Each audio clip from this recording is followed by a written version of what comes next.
Olá amigos aqui do canal Satanar, sejam todos bem-vindos a mais um vídeo. Hoje eu gostaria de falar com vocês sobre semitismos no Novo Testamento.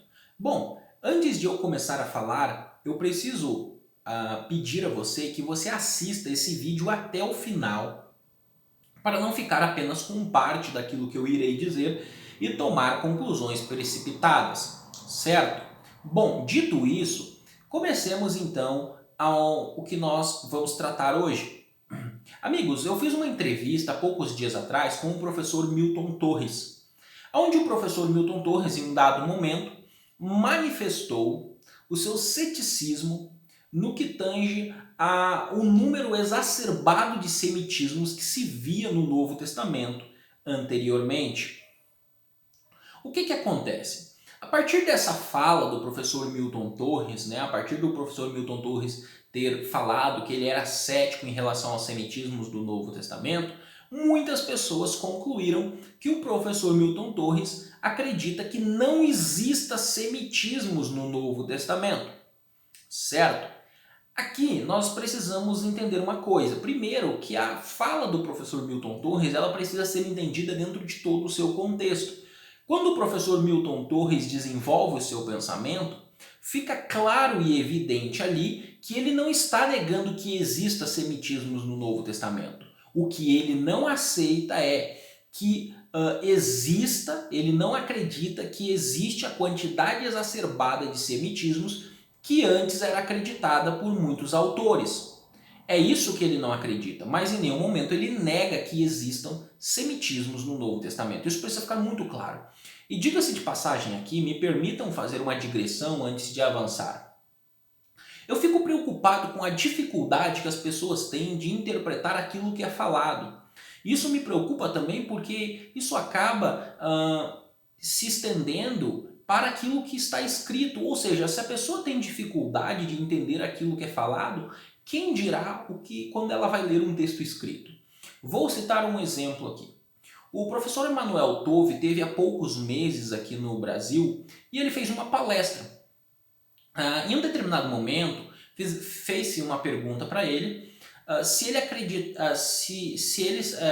acreditava que eram os essênios os habitantes de Qumran.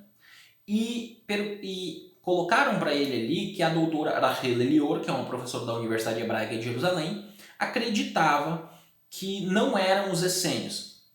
Então, o professor Emanuel Tove responde em um determinado ponto da resposta dele. Ele diz que ele nem sabia se a doutora Rachel Elior ainda acreditava desta forma.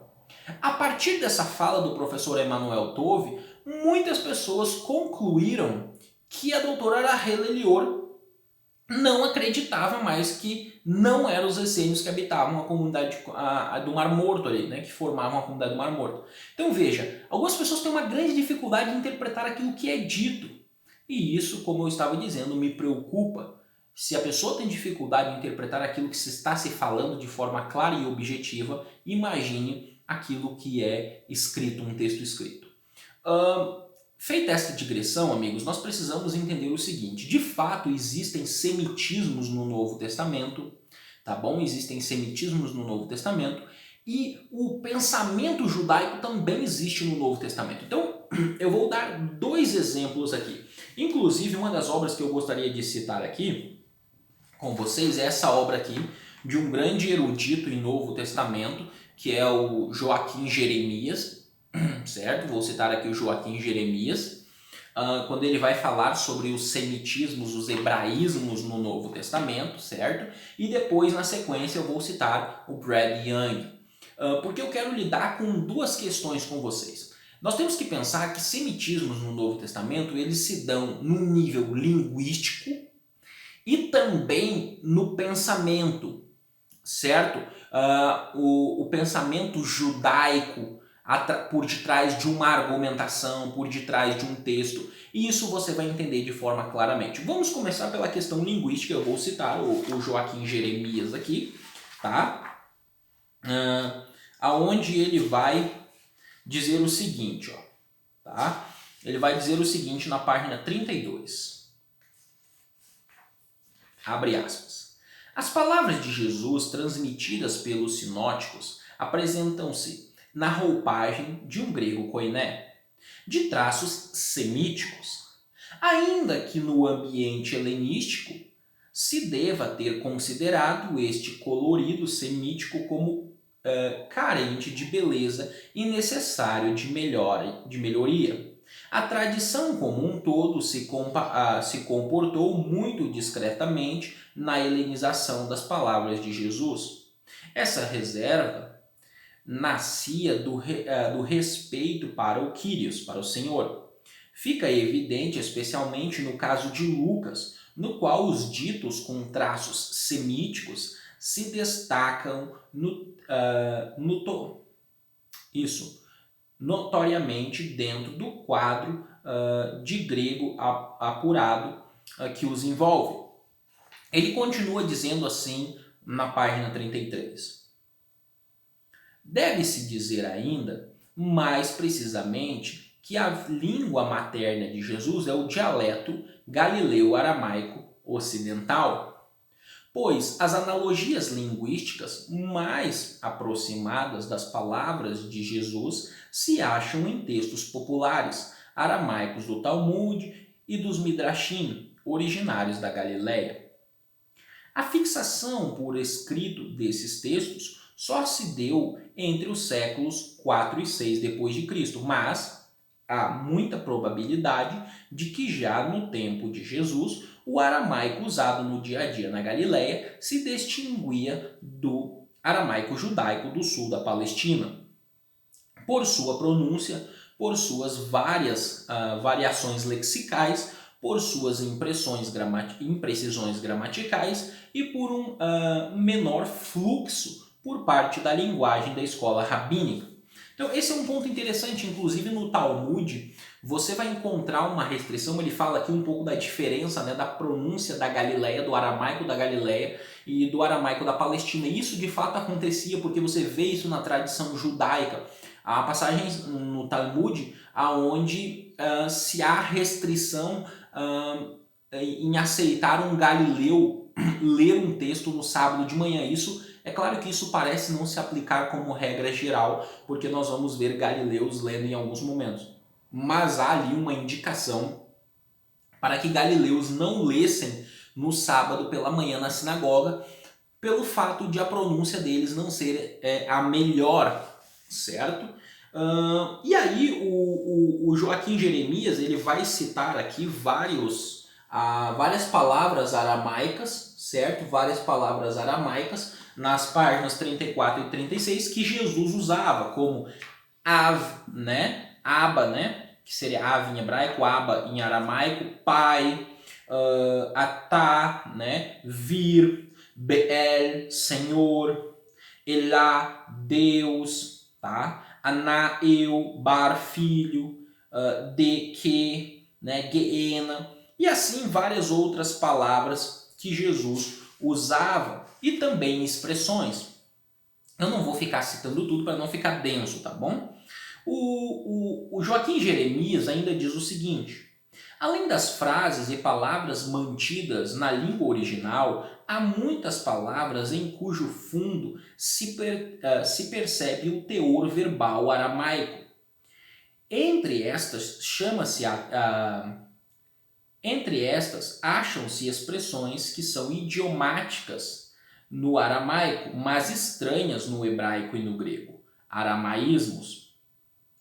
Há ainda erros de tradução que se evidenciam pela retradução para o aramaico e, por fim, variantes da tradição que se originaram no âmbito de falar aramaico. E ele vai citando várias questões, ele dá vários exemplos, eu não vou ler tudo, que senão ficaria bastante longo o vídeo, mas é só para você ter uma noção daqui do que o Joaquim Jeremias vai colocando. Então o que acontece, queridos? É evidente, tá? É evidente que Jesus falava aramaico e que muitos dos ditos de Jesus e também de outros personagens ali que estão transcritos para o grego, eles trazem esse semitismo. Agora, o que se pode discutir é se de fato existia um número exacerbado de semitismos que se alegava antes. Aí, de fato, parece que não era bem assim, mas que existem semitismos no Novo Testamento, isso existe. Um outro ponto que é interessante de se falar é a questão do hebraico. Será que o hebraico era falado? Será que todos os judeus não falavam hebraico? Olha, é fato que grande parte do povo não falava o hebraico, não dominava mais o hebraico como língua falada. Agora, não se pode negar que muitas pessoas conheciam o hebraico. Primeiro, porque na educação que era dada na sinagoga, tá? Dos 5 aos 13 anos, tá? Dos 5 aos 13 anos, essa educação onde o jovem ele conhecia a lei, conhecia a Torá, estudava a Torá, ele teria que fazer uma exposição da Torá em hebraico. Então é lógico que eles, pelo menos lerem e conhecerem razoavelmente o hebraico, eles conheciam. Não estou dizendo que o hebraico era a língua falada no dia a dia, mas também não podemos dizer que eles eram leigos por completo no hebraico. E pelo menos 2 passagens do Novo Testamento nos sugerem isso de forma clara, e eu vou citar aqui. A primeira é Lucas, capítulo 4, Lucas capítulo 4, do versículo 15 até o 20. Ali diz que Jesus ele entra na sinagoga num sábado, ele pega o rolo do profeta Isaías para ler, ele lê e as pessoas estão todas com os olhos fitos nele. As pessoas estão olhando para ele e as pessoas estão prestando atenção. Ele lê o texto em hebraico e na sequência ele diz: hoje se cumpriu o que diz o que diz o profeta aqui, e etc. Então ali você vê Jesus lendo em hebraico, então Jesus lia hebraico, Jesus entendia hebraico, certo? Se nós acreditamos no que o Evangelho diz, Jesus lia hebraico e as pessoas entenderam. É claro que em outras regiões, principalmente na diáspora, em regiões da diáspora, tá? Havia, vamos dizer assim, usar em termos mais dos nossos dias, o pregador, né? Aquele que fazia a exposição, e havia o amoraíta, aquele que fazia a interpretação para o aramaico. Mas isso não parece que não acontecia em todos os lugares. Uma outra evidência no Novo Testamento que sugere claramente que eles compreendiam o hebraico, e o hebraico ainda era falado por muitos, é Atos capítulo 21. Se vocês lembrarem comigo de Atos 21, é o episódio onde Paulo ele é acusado de ter introduzido um gentil no templo. Ele é acusado de ter introduzido um gentil no templo, e aí Paulo ele é tirado para fora, tá? Ele é tirado para fora e a população toda começa a ficar nervosa com Paulo. E aí, aqui em Atos capítulo 21, é registrado um momento em que Paulo começa a falar em hebraico. Todo mundo está ali revoltado com Paulo, está bravo com Paulo, e Paulo começa a falar em hebraico. E quando Paulo fala em hebraico, as pessoas prestam atenção em Paulo, as pessoas param. Eu até esqueci qual é o versículo, mas é Atos 21, 22 aqui, tá? Por ocasião do momento em que Paulo é preso. Paulo fala hebraico, então, e as pessoas prestam atenção no que ele está falando. Então, eu poderia citar outros exemplos, mas essas 2 ocasiões nos sugerem claramente que o hebraico não era uma língua totalmente desconhecida, as pessoas entendiam, possivelmente elas não falavam essa língua no dia a dia, a língua do dia a dia era o aramaico, mas sim, elas entendiam. Os próprios manuscritos do Mar Morto, como muitos eruditos evidenciam, são uma evidência de que o hebraico ainda é uma língua que estava em uso, visto que você tem diferenças entre o hebraico da Bíblia hebraica e o hebraico do Mar Morto. E também você pegar o hebraico dos samaritanos, você tem algumas diferenças. Então isso indica que houve uma mudança aí, certo? Então esses pontos precisam ficar claros. Agora uma última coisa que eu gostaria de destacar é o que diz sobre a interpretação. Então eu falei sobre o pensamento judaico ao escrever o texto. Veja, eu vou citar só um exemplo neste sentido para não me alongar muito. Na época de Jesus, as regras do rabino Hillel, tá? Que por sinal Paulo era da escola de Hillel, elas eram usadas, já estavam ali sendo usadas, elas eram conhecidas, tá? E você vai perceber as regras de Hillel no Novo Testamento, elas aparecendo na argumentação dos apóstolos no Novo Testamento, na argumentação de Jesus, principalmente na argumentação de Jesus, você também vê na de Paulo, muito isso. Então, eu vou dar um exemplo. Antes de, qual é o que eu estou citando? Eu estou citando aqui o livro do Brad Young, Meet the Rabbis, tá? Aonde nós temos o seguinte, na página 251, ele diz assim: o método de interpretação de Hillel impactou grandemente o pensamento rabínico. Sua abordagem deve ser vista na interpretação da Bíblia hebraica contida no Novo Testamento. Os escritores do Novo Testamento usaram a hermenêutica judaica quando estudavam a Bíblia, em grande parte porque muitos deles eram judeus. Então veja, o Hillel ele desenvolveu 7 regras de interpretação. E eu vou usar só a primeira de exemplo, que é Kal Vachomer. Kal Vachomer, que traduzido literalmente significa leve e pesado. A ideia é mais ou menos o seguinte: você tem uma premissa menor, você usa uma premissa menor, tá? E você é um método de lógica, você tem uma premissa menor que te leva para uma maior, uma premissa menor que te leva para uma maior. E você vê isso nas argumentações do Novo Testamento. Eu vou dar um exemplo aí para vocês. Mateus capítulo 6, verso 30. Jesus aí falando, Mateus 6:30.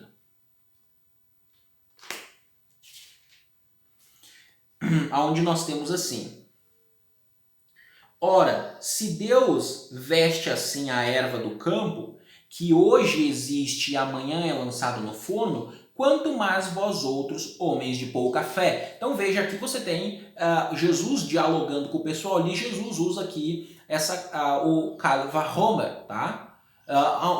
Qual é a ideia? Você tem uma premissa menor, que Jesus diz assim, ó: se Deus veste as ervas do campo, premissa menor. Agora ele vai para a premissa maior. Quanto mais vocês, ele aplica agora para uma questão maior. Certo? Um outro caso disso aí é João 7:23. João 7:23. Eu vou pegar aqui de exemplo. Tá, vários textos poderiam ser dados de exemplo nesse sentido, tá bom, queridos? 7:23, onde você tem assim, ó: e se o homem pode ser circuncidado em dia de sábado, para que a lei de Moisés não seja violada, por que vos indignais contra mim? Pelo fato de eu ter curado num sábado ao todo um homem? Então veja, Jesus usa de novo aqui Kal Vachomer. Ele diz assim, olha, se vocês fazem a circuncisão no sábado, premissa menor, se vocês fazem a circuncisão no sábado para que a lei não seja quebrada, aí ele agora acrescenta a premissa maior: quanto mais curar um homem no sábado. Ou seja, fazer o bem na cabeça de Jesus era muito maior que a circuncisão. Então veja, ele parte de uma premissa menor, ele joga a premissa menor e depois vem uma maior. Então isso daí, amigos, é pensamento judaico, é a forma judaica de pensar da época. Um último exemplo na argumentação de Jesus é João ainda no capítulo 10.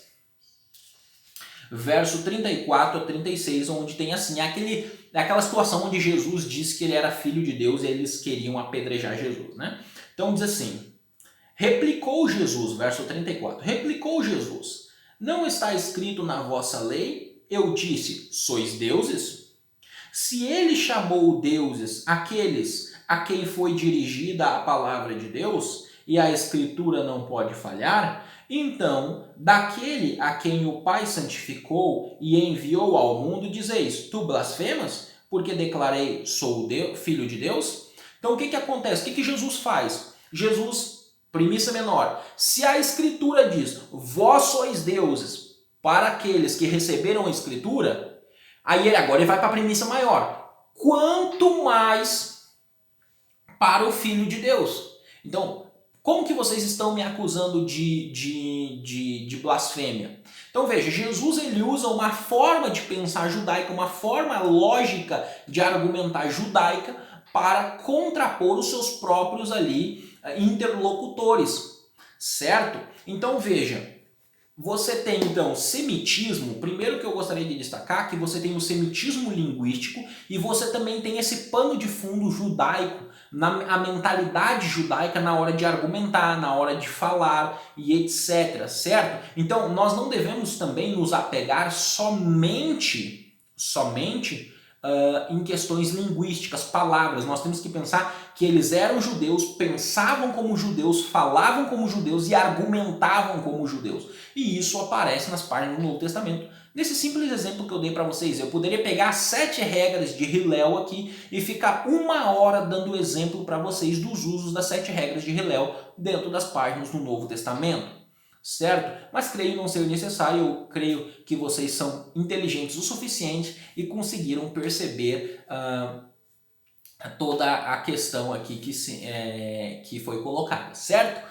Amigos, Lehitraot, até a próxima!